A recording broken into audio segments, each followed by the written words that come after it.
Hey guys, it's Darren down at Supanova Expo in Perth, and we're talking to the legendary, I will say legendary, Billy Zane. How you going? Good, Darren. How are you? Hello. I'm a massive fan of all your work. Thank you. I grew up watching you on screen, and to be able to sit next to you right now is a huge thing. So I sweet of you. Appreciate you giving us a few minutes of your time. It means the world to me. Thank you. Having a look at your career though, like your parents were amateur actors, is that correct? No. No? They were professional actors. Professional actors, sorry. And they worked on stage in Chicago. So is that where you got the bug from? Yeah. Yeah. Okay. So did you do much stage work back then, or did you want to go into film? And continue to. I try to get on stage about every 5 years or so. Yeah. And across, when you started off, your first sort of roles in Hollywood, what was that experience like, jumping into that? Because we get a lot of people talk about when they get their first break, and was it sort of an incredible feeling to finally be out there, or was it like it took you a little bit then like Phantom, or how did your career start off that way? Very unconventionally and fast, which was nice. That's great. I arrived in Hollywood right after graduation. I was going to take a year off from film school and focus on acting, and within 2 weeks I landed Back to the Future, which was a great gift. It was a very uncommon, very unlikely fast track, if you would, to that experience. And then we got to shoot it twice with two different actors, with for sure, Eric Stoltz and then Michael J. So it was like having a do-over on your first outing. And working with, like, obviously Michael J. Fox was there, and the director. That would have been huge for like your first role. It was baptism by fire. It was an amazing start to a career. And obviously you're in Australia at the moment, and you've travelled around the world doing film projects and all that.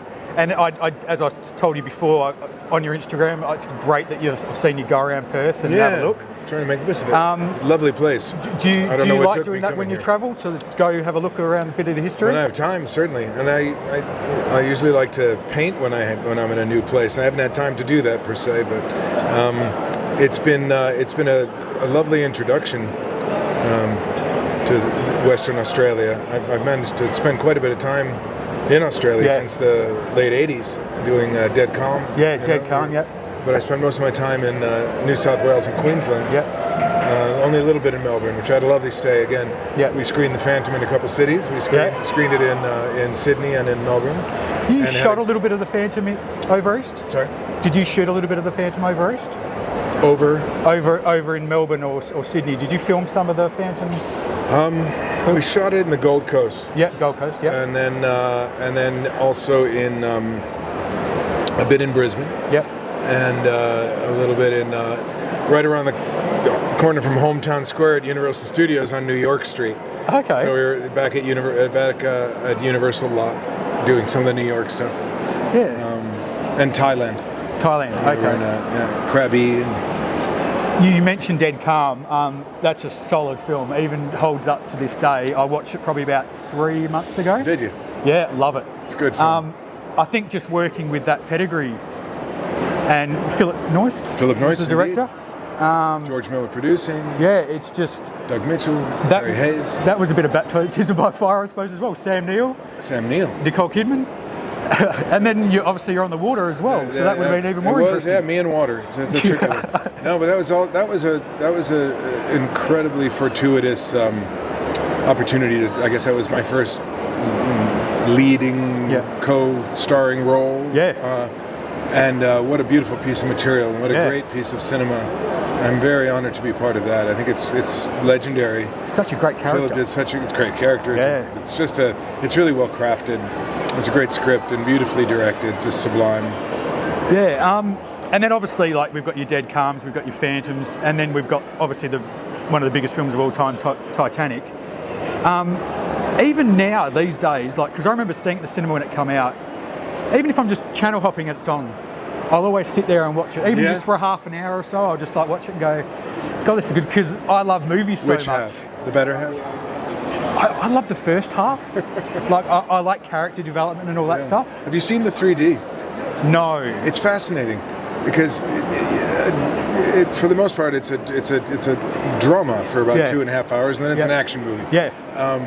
3D would be crazy. Well, in 3D, the first half in 3D, because when you do, I think it's an after effect, obviously, they create this separation. The point of focus is always on the eyes. Oh, okay. Right? So suddenly you're looking at a frame that's they're not entirely defocused, but you can't help but just really, really get into the characters in the 3D. Okay. And suddenly you start seeing inner life that you didn't see in the other versions. Oh, okay. Well, it might be worth There's checking something, out. it's worth looking at. It's almost an experiment. I think they should do more 3D dramas. I found more empathy for Francis's character. Yeah. And for mine, I can see that movie completely objectively. But you start to see work that the actor's doing internally that you might be missing if you're competing with 2,000 extras and lovely production design. Yeah. So suddenly you're watching this and you're looking at everybody and you're seeing, a wonderful cast doing some really phenomenal work. And there's nuance and subtleties that you would otherwise perhaps miss.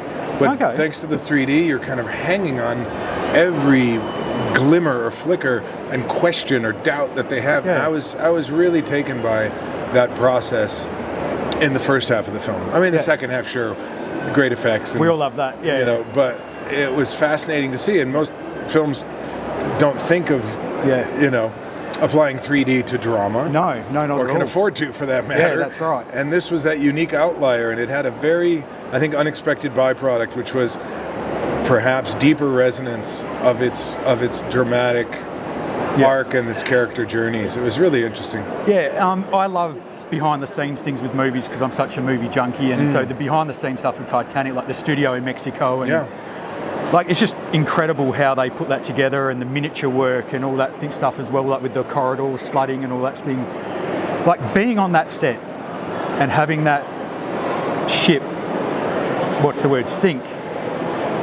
Have you ever experienced like that experience of being on that sort of set with that environment? Was it just mind-blowing for you? At that scale, it was always jaw-dropping and always humbling.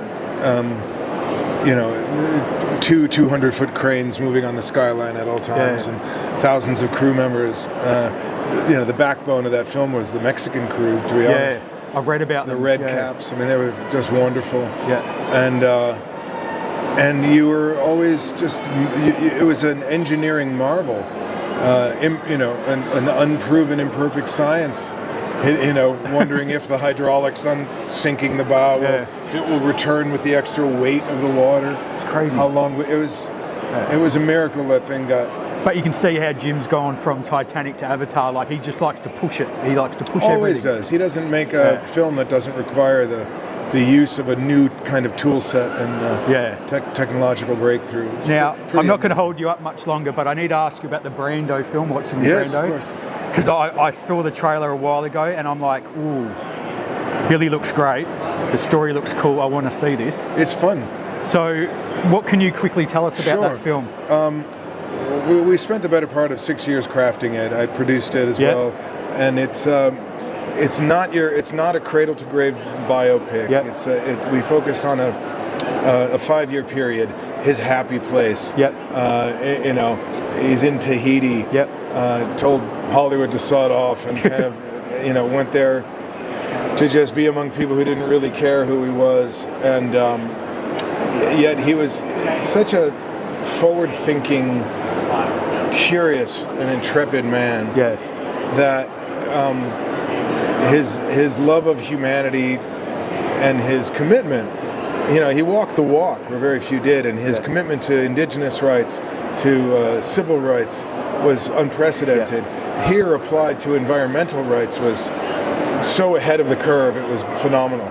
So the story follows his passion for basically crafting with an architect named Bernard Judge, whose memoirs it's based upon, sustainable design. How to get power and water to his island without fossil fuel. Yeah, I've seen a story about that. In 1969. No one was thinking that. No. Only Brando would think like that. So, and he's hemorrhaging money doing the R&D, trying to figure it out. And his accountant says, you got to go do that gangster movie. It's like, damn it. All right, fine. I'll go win another Oscar. So it was really quite funny, the circumstances that led to these sacred cows that we adore, the godfathers, the tangos. you know, and we give a little nod to Superman and to Apocalypse. Yeah. But it's a loving portrait of a man in the interest of reclaiming the legacy from the trauma that sadly befell it. Yeah. But I'm very happy with the film.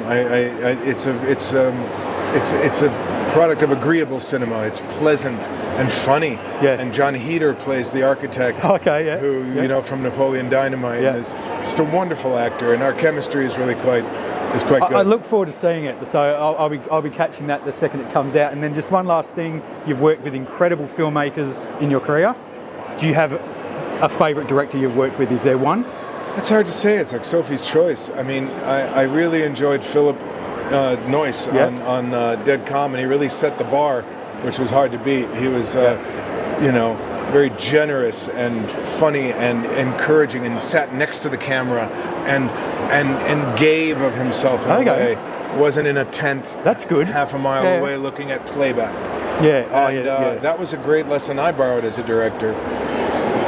I directed a film this year, also coming out, called Interior Hallway Night, which is a behind the scenes of a B-movie thriller. It's a comedy about the making of this existentialist thriller that goes terribly off the rails. And it's very meta and really quite funny and charming. And we just played it in Italy at the Taormina Film Festival. And how'd it go? Very well. We won a couple awards in Milan and Florence already. Yeah, great. But look for that one. Yeah, no, I will for sure. I didn't know about that one, but great. Awesome. Well, I really appreciate you taking the time. A pleasure. And enjoy the rest of your time. Thank you very much.